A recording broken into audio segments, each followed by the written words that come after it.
you have to be willing to walk away and you have to be willing to say no. A lot of times when we're shopping, it can get emotional. It's about, oh, this makes me feel good. This makes me look good.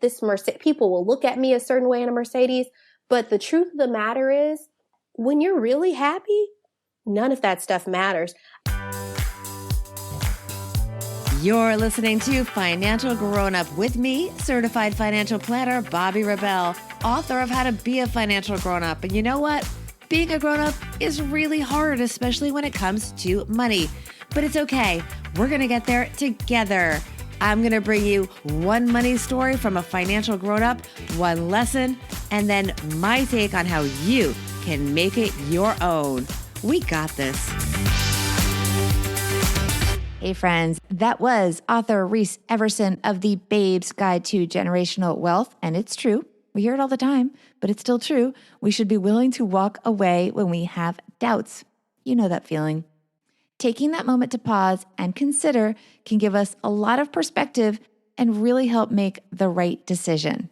Before we get to our guest, welcome everyone. So glad you are here at the Financial Grown Up Podcast, where we talk to successful grown-ups about everyday money stories that made an impact on their lives and what we can all learn from those stories. They also share quick everyday money tips that we can all put to work.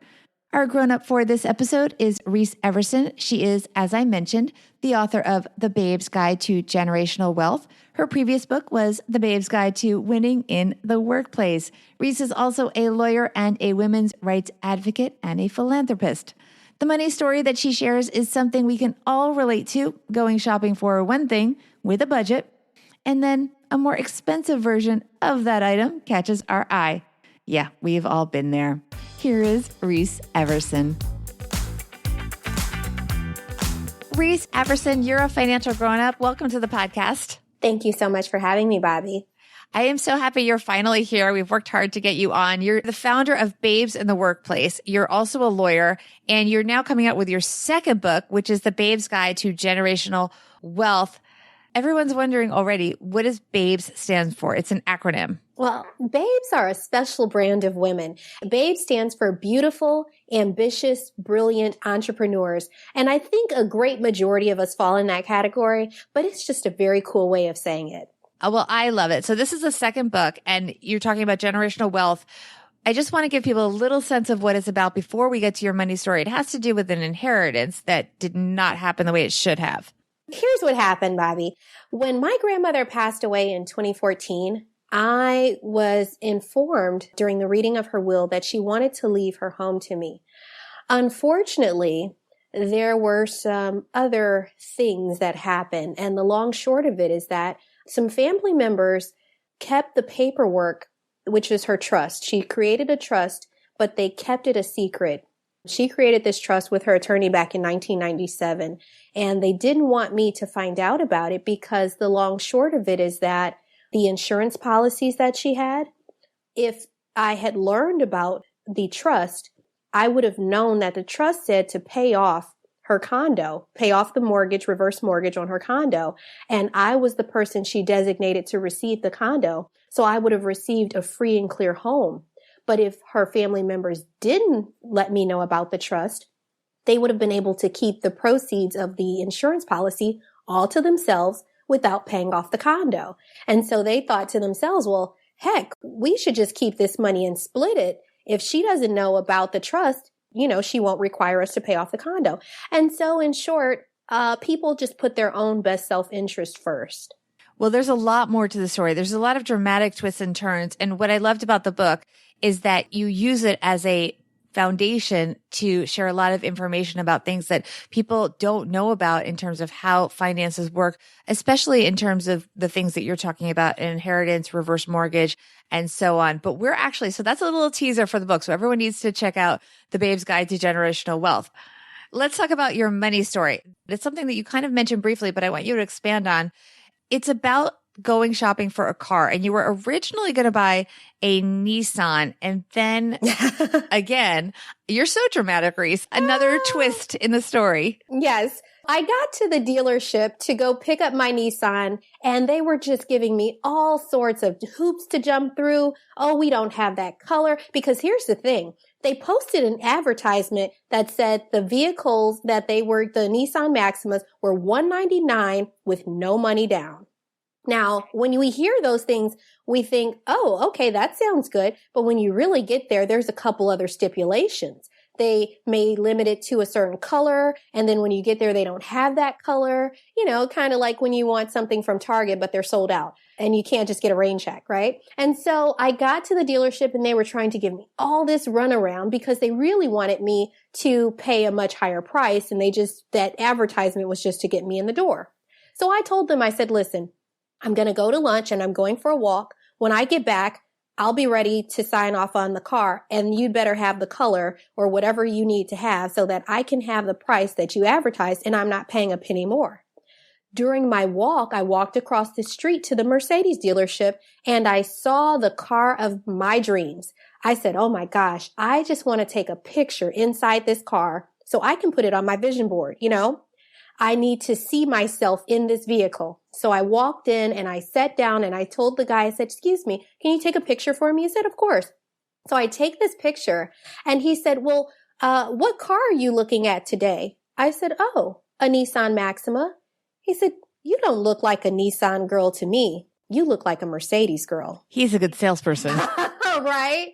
And so I was so caught off guard by that. I mean, he was really talking to what really gets most people to buy is our emotional validation feeling. And of course, we all want to be affiliated with a much higher fancy luxury brand than just a regular Nissan. He said, well, what's your budget? I said, $199, no money down. Because I wasn't going to spend more just because it was a Mercedes. I literally had a budget and I was going to stick to it. And so when I told the guy that, he was just like, well, we don't really, you've got to come up with a little more for a Mercedes, of course. And you know what? I stuck to my guns. And I want to say that I walked in there around 12 noon and I drove out at 7 p.m. in a Mercedes. But here's the trick to it. I wanted a new car. Well, what Mercedes has available sometimes are cars that have been used, but they've only been leased for a year. Those cars are substantially less than a car that's the brand new model, but it has all of the features and gadgets of the brand new model usually. So I was able to get a car at a much lower price, which was almost the same as what I was going to pay for a Nissan, maybe $10 more. You just really have to be willing to negotiate, but also realize that cars depreciate, 40% as soon as you drive them off the lot? So having a new car, it sounds good, but is it the best financial fit for most of us? And the answer is usually no. And what is the lesson for our listeners from this?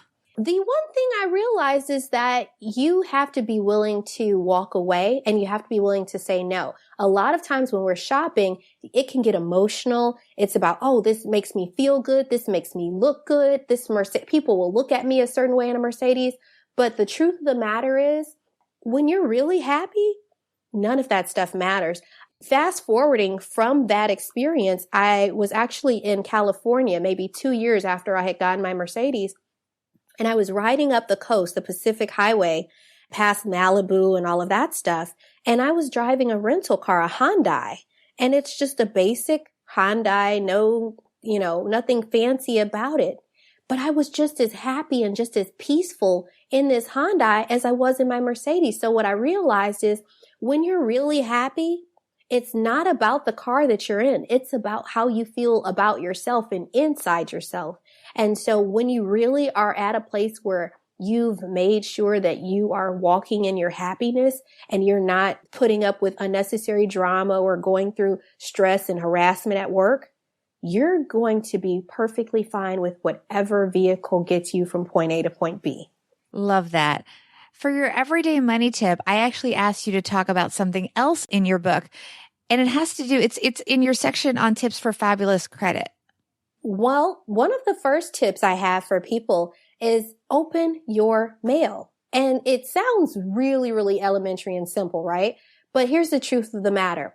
When I've done coaching with clients, one of my clients, I remember walking into her kitchen and I opened up her kitchen cabinet and she said, I'm embarrassed to show you this. Don't ever tell anyone this, but I need to tell you guys, it's a big deal. I opened her kitchen cabinet where her pots and pans were supposed to be, and the door swung open and all of piles of mail for maybe 2 or 3 years were stuffed in her kitchen cabinet. And it made me realize you can't be in control of your money if you're not even opening your mail. Which we assume, but that's amazing. Did she tell you about, I mean, this had to have been some kind of a denial situation where she just couldn't handle it. Absolutely. So what we have is a person who had gone through a divorce, and to some extent, things kind of started to pile up. And when it overwhelmed her, instead of saying, you know what, I'm going to get a system, I'm going to, have a desk where I spread things out, where I, maybe hole punch things and keep them in a binder, it began to intimidate her, and she buried her head in the sand. And so all of that mail, instead of reading it and hearing more and more bad news because it started to bother her, she just started to throw it under the cabinet. Probably in a drawer. Some of us start with a drawer. And then I think it just overwhelmed the drawer and somehow just filled up a cabinet. And she had years of documents in a cabinet. And what I'm learning is that if you don't know how to handle what you're dealing with and what's coming at you, you've got to get some help. We've got to say, wait a minute, pause. This is starting to overwhelm me. And when you realize that, keep in mind, this is going to affect my credit. It's easier to stop the train early on and get some help than to try to pull the train from the river. Very well said. Before we wrap up, tell us where we can find out more about your book, The Babe's Guide to Generational Wealth, and more about you. Absolutely. Bobby, all of the books and things are available at www.mreeseeverson.com, M-R-E-E-S-E, Everson, E-V-E-R-S-O-N.com. And if you want to follow me on social media, I'm on Facebook and Instagram as at The Babes Guide, B-A-B-E-S, Guide, G-U-I-D-E. This was such a treat. Thank you so much. It was my pleasure. Thank you so much, Bobby. Here we go. Financial grown-up tip number 1, create reasons to open the mail. Stay with me here.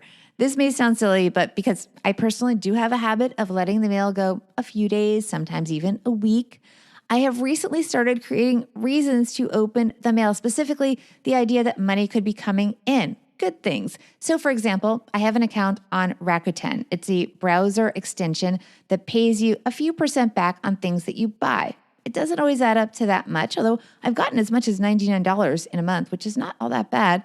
It's still nice to get a check, a paper check. It's kind of retro, but it feels good. I've set it up so that I get those checks in the snail mail rather than, say, auto deposit or points in their system, whatever. So I know that sometimes I get fun money mixed in with anything not so fun that comes in the mail. Financial grown-up tip number 2. I love when Reese says to just walk away. As a consumer, we need to be reminded, but we should always remember that it is our money. If the purchase doesn't fit your needs, and especially if somebody tries to pull what was clearly a bait and switch on you like they tried to do with Reese, she didn't fall for it, hit the road, or at least hit pause like she did, and figure out what you can do with that situation. And by the way, as long as your expectation is reasonable and they can make a profit, you'll almost always certainly get some version of your way in the end. What's your take on deciding when to walk away? And how have you been able to upgrade the things that you want? DM me on Instagram at BobbyRebel1 or on Twitter, I'm at BobbyRebel. Please help us grow the show by subscribing and telling your friends. And if you have a few minutes, please take the time to review the show. I read and truly appreciate everyone. Pick up a copy of The Babe's Guide to Generational Wealth. It's a great read. I truly enjoyed it and recommend it. And big thanks to Reese Everson for helping us all be financial grown-ups.